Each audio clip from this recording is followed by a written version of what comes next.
sudah tentu cabaran dia sangat boleh saya cakap bahaya pada ketika itu. Ketika itu tak lama ya.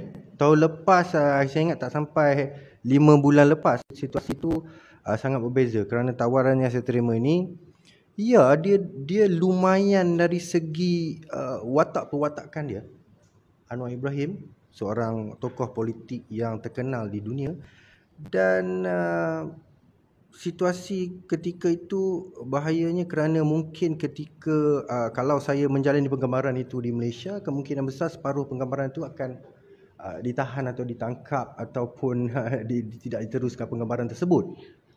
Langsung kita pergi ke Indonesia. Bila syuting di Indonesia pun situasi ketika itu dalam keadaan yang kalau produksi kata mereka hanya 20% saja tahu pasal political situation in Malaysia ni, tetapi saya sebagai rakyat Malaysia, saya amat memahami situasi politik dan saya pernah mengalami sendiri sebab dan akibatnya kalau orang biasa seperti saya ni bercakap pasal politik. So towards this orang kata penggambaran dan juga pembubaran parlimen, that is the ultimate time yang macam saya boleh cakap saya tak mau pergi lah. Kalau saya pergi kemungkinan besar saya tak balik daripada Indonesia itu boleh terjadi, ataupun saya balik ke Malaysia untuk pilihan raya itu dan kemungkinan besar saya tak balik ke Indonesia itu boleh terjadi. Jadi itu adalah risiko-risiko bahaya saya sebagai seorang pelakon. Selalunya kita pergi syuting, kita balik dengan selamat insya-Allah. Tetapi ini ya, sebab ketika itu Datuk Seri Anwar Ibrahim masih dianggap sebagai public enemy ketika itu.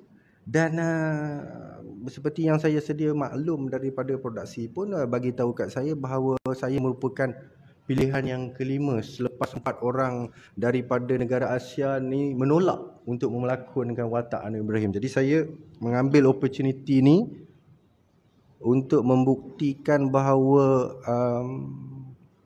saya boleh portraykan memori kisah silam Perdana Menteri Malaysia 24 tahun dulu di dalam layar lebar, yang mana saya pasti filem ini akan menjadi satu bahan sejarah yang akan dikaji, dinilai dan akan diteliti oleh anak-anak muda zaman sekarang ni. Sebab tidak ada secara detailnya PM10 kita ni bagaimana dia punya latar belakang.